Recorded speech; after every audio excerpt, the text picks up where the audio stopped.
UP में जनसंख्या नीति को लेकर ड्राफ्ट तैयार हो गया है। इस ड्राफ्ट के मुताबिक 2 से ज्यादा बच्चे होने पर सरकारी नौकरियों में आवेदन से लेकर स्थानीय निकाय चुनाव लड़ने तक पर रोक लगाने का प्रस्ताव है। 19 जुलाई तक जनता से राय मांगी गई है। ड्राफ्ट एसएसएम में पेश किया गया है, जब 11 जुलाई को योगी सरकार नई जनसंख्या नीति जारी करने जा रही है। 2 से ज्यादा बच्चे पैदा करने पर सरकारी नौकरियों में आवेदन और प्रमोशन का मौका नहीं मिलेगा। 77 सरकारी योजनाओं और अनुदान से भी वंचित रखने का प्रावधान किया गया है। अभिभावक सरकारी नौकरी में हैं और नसबंदी करवाते हैं तो उन्हें अतिरिक्त इंक्रीमेंट, प्रमोशन, सरकारी आवासीय योजनाओं में छूट, पीएफ में एम्प्लॉय कंट्रीब्यूशन, अगर सरकारी नौकरी में नहीं है तो उन्हें पानी, बिजली, हाउस टैक्स, होम लोन में छूट और सुविधाएं देने का प्रस्ताव है।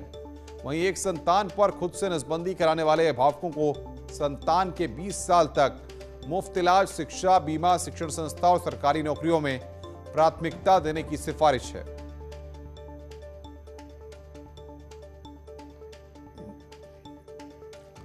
तो 2 से ज्यादा बच्चे होने पर कम सुविधाएं यहां पर दी जाएंगी। 19 जुलाई तक जनता से यहां पर राय भी मांगी गई है और कल नई जनसंख्या नीति यहां पर योगी आदित्यनाथ जारी करेंगे।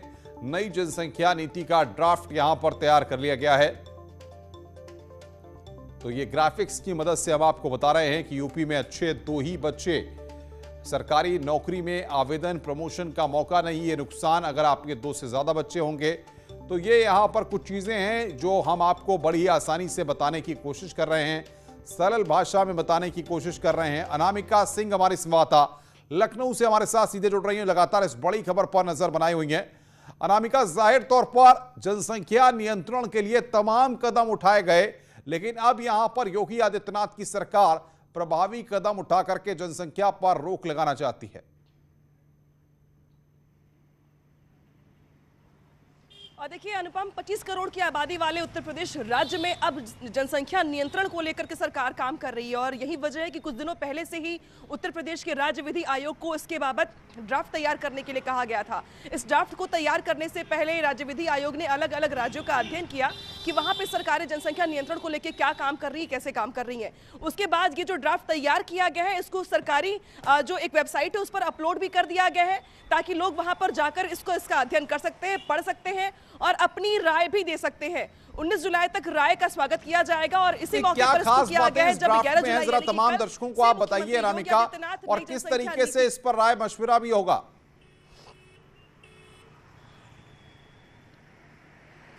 देखिए, इसमें बहुत सारी बातें हैं जिसमें यह प्रयास किया गया है कि बहुत स्ट्रिक्ट एक्शन ना लेते हुए, यानी कि सजा का प्रावधान ना करते हुए आपको प्रलोभन ये दिया जाए कि अगर आपके 2 बच्चे हैं तो आपको ये फायदे हैं, अगर आपके 2 से ज्यादा बच्चे हैं तो आपको ये नुकसान है। 77 सरकारी जो योजनाएं हैं उसमें आप ऑटो कनेक्ट हो जाएंगे या ऑटो रिजेक्ट हो जाएंगे अगर आपके 2 बच्चे हैं या 2 से ज्यादा बच्चे हैं।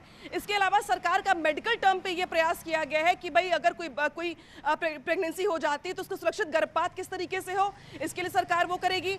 इसके अलावा गर्भधारण से लेकर के बच्चों का पालन पोषण कैसे किया जाए, यानी कि जिनके अगर एक ही बच्चा है, गरीब परिवार है और एक बच्चा है, तो उसका किस तरीके से किशोरावस्था तक उसका लालन पालन किया जाएगा, सरकार इसकी व्यवस्था करेगी।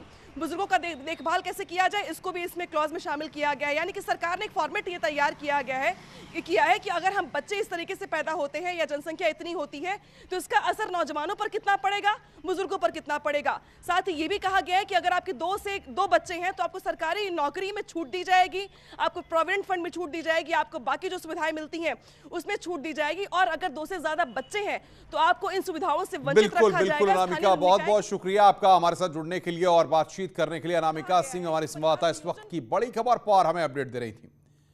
फिलहाल